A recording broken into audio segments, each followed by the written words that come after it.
Avner Kariev. I obviously had very little to do with Rabbi Avner. The truth of the matter is, and I remember how, Rafi, you would bring your father, and every time, without exception, he would come over after the tefillah, and there was always a radiant smile. He would smile and you felt the warmth. You felt that there's somebody that really loves where he is. He loves exposure to Rabbanim. He loves being around family. He didn't have to say much. It was the smile and the way he would look, and you would feel it. You would feel the warmth. How does a person like myself, who has minimal exposure to this individual, to Avner, how are we supposed to know the type of life that he lived? Very simple. The Torah tells us, "Hanistarot la'Hashem Elokenu." There's a lot of things hidden in the world. However, Haniglot lanu ulvanenu. You want something that's hidden. You want to know the nature of the person. All you have to do is look at themselves and ulvanenu, and look at their children. And through the children, you're able to see exactly who the person is. And Baruch Hashem, this I could attest to. I know the children. I know, Baruch Hashem, this wonderful family for a very long time. And the amount that Torah is valued, the achievements, the accomplishments, there's no question in my mind that does not happen by accident. That's a father that led by example, that led by love. And therefore the children continued in that way. And of course the grandchildren are Bnei Torah, learning in yeshivot. This is the greatest shivach. Many people are not aware, but the first Kaddish ever recorded in the Torah says, Rabbi Yaakov Yisrael Kanievsky, the first Kaddish was by somebody who was not saying it for a father that passed away. It was said by Yaakov Avinu when he was lying on his deathbed with his children by his side. And the children said, Shema Yisrael Hashem Elokenu Hashem Echad.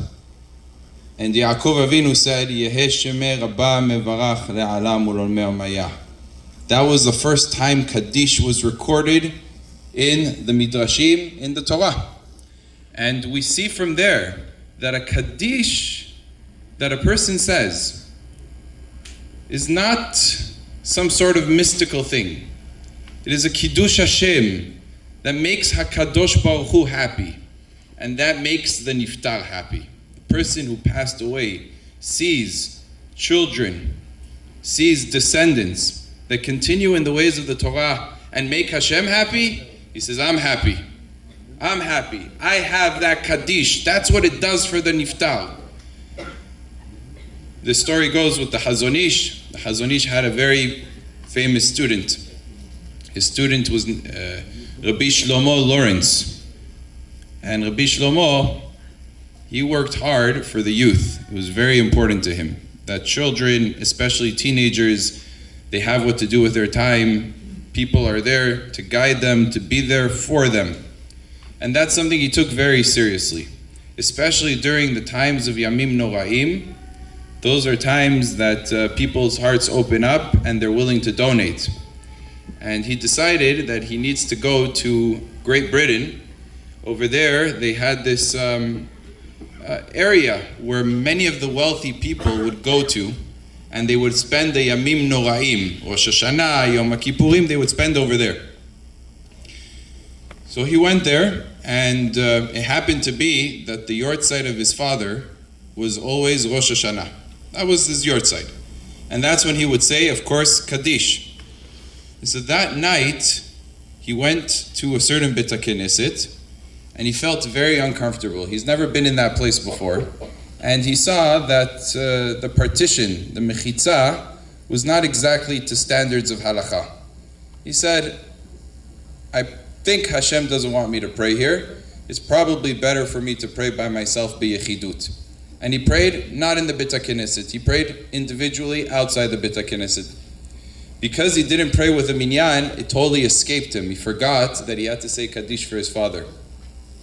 And what happened was, the next morning, Rosh Hashanah, he went to Beit HaKnesset, a different one, that was kasher v'kadat mehadrin, but because he didn't say Kaddish at night, he didn't remember to say Kaddish in the morning either. And the whole Rosh Hashanah passed, and he totally forgot to say Kaddish for his father. When did he remember? Already the next day. And when he remembered, you could imagine, this is a big Rav. This is a person that cared deeply about his relationship with his father. He says, how could such a thing happen to me? How could I forget? How could I forget? And he felt so terrible. He said, I promised myself, he made an oath to himself, that he's never going to go out again. He's going to stop all of the work that he was doing, all of the community service, all of the help that he was doing. He's going to stop. He's going to go back and learn in a kollel and just live a regular life, because how could such a thing happen to me? And he came to report to the Hazon Ish that he's planning on resigning his position. He comes to the Hazon Ish and he says, Kvod Arav, my Rebbe, I'm retiring. I'm done. I don't want to do this anymore. He says, what happened? You're doing such important work. He says, Harav, I realize that I'm forgetting basic things like saying Kaddish for my own father on his yahrzeit. This is not for me to do.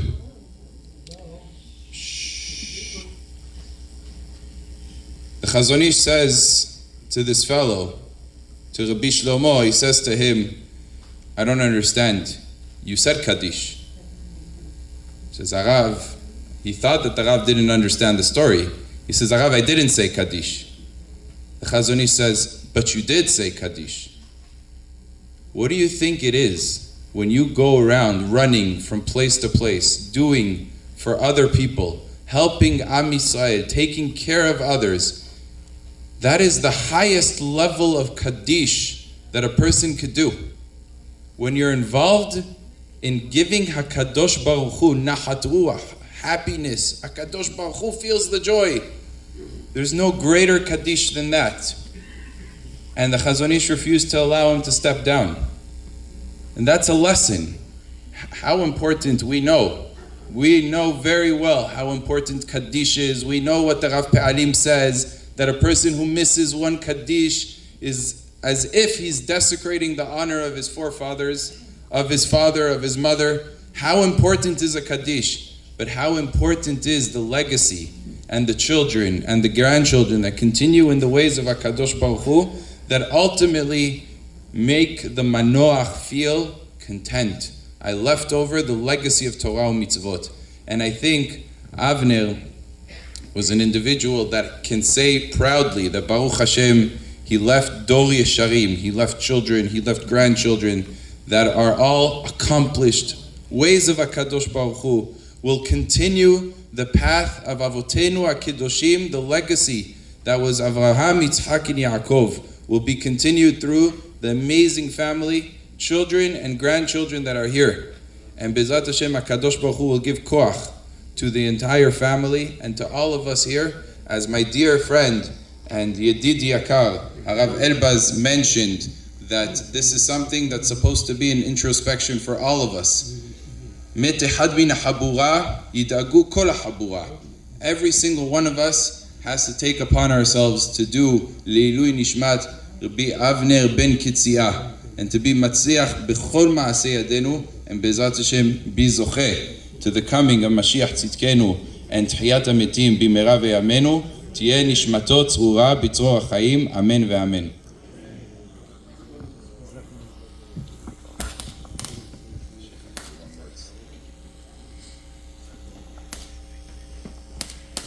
Thank you, Rav Dahan.